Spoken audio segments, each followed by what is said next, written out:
Hello, this is Brother E of Brother E's Trains in Transit. Today I want to discuss the streetcar that literally saved street railways in the United States.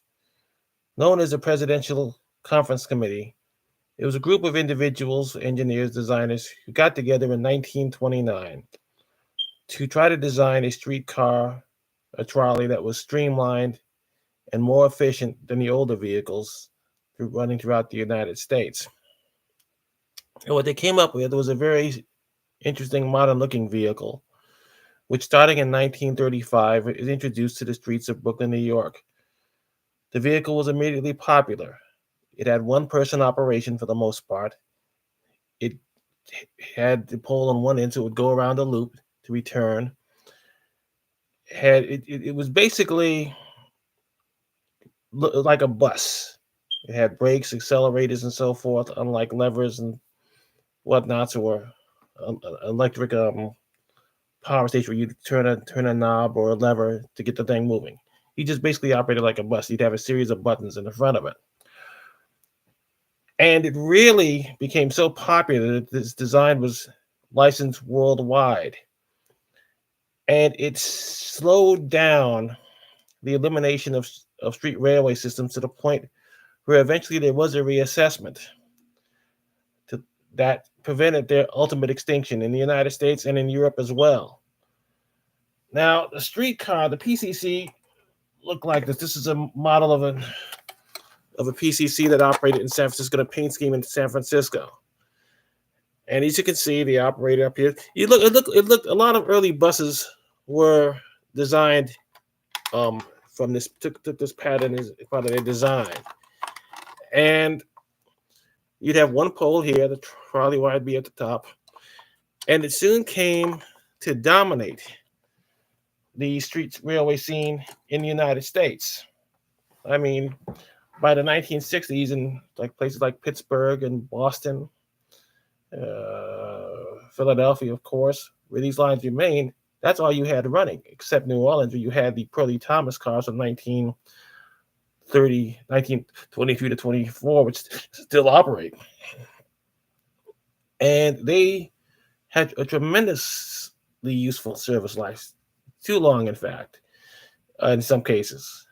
But like in many cities, they didn't last very long. They were like, for example, they were introduced to Baltimore sometime in like the late 30s, and they lasted less than 30 years. And places like Minnesota or Detroit, you talk about maybe a decade at most. These things operated because so great was the onset of the encroachment of the automobile and the conversion from electric motor to gasoline-powered vehicles like buses. But the PCC did its job. And when the revitalization came about, especially accelerated by the energy crisis of the 70s, the idea came to basically air condition these vehicles. So for the first time, you had street railway cars that were air conditioned. They figured out how to do it. They put the air conditioning unit on the top of the thing, and it made for a more comfortable ride. Let's put it this way. And in the generations that followed, like the modern Canal Street retro-looking streetcars in New Orleans, you had air conditioning units in the top. And of course, by this time, you had vehicles like Kawasaki, other vehicles from Japan and other countries operating. And now you've got the entire light rail phenomena going on. The whole system has been upgraded. You've gone from trolley poles to pantographs, rectangular devices that collect electricity from the wire overhead. But that's because of the PCC, the Presidential Conference Committee car. Because let's face it, when the demise of these lines got underway in earnest with the onset of the automobile, they disappeared mighty fast because even with this streamlined design, it was recognized that a streetcar could not do anything lateral. It could only go in a straight line. It was fixed to the tracks. Unless you talk about trolley buses, that's another story. And the range was limited, obviously. When cars started out, people could go beyond city limits. They could go into what we later know as suburbs.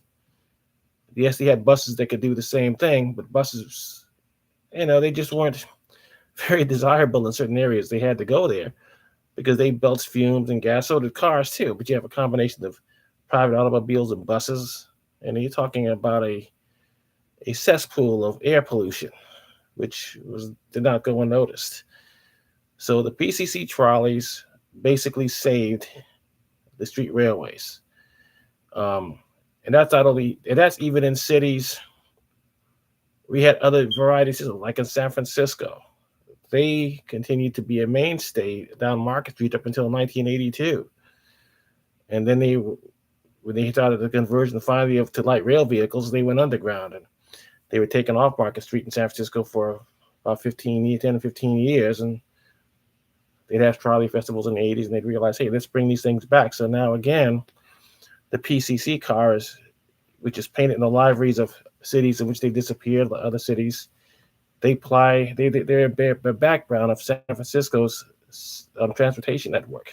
You have the modern light rail vehicles running underground. You have the PCC's heritage lines running on Market Street, like they did for many years before the discontinuance in 1982 and reintroduction in 1995, 96. And they're a very valuable asset. Comfortable rides, too, even though, like the ones that are not air conditioned, can be pretty hot at times. And so that's really about it. Not much to say that without them, without that particular vehicle, without that particular design, it is very possible that the generations that now coming of age would never have known what it was like to ride an electric transit vehicle in city streets, and how compared to buses and everything else, how clean and how comparatively quiet a ride it is. So that's why this particular podcast will be very short, because again, the PCC car saved the street railways, not just in the United States, but in Europe as well. So have a great day and enjoy the rest of your week.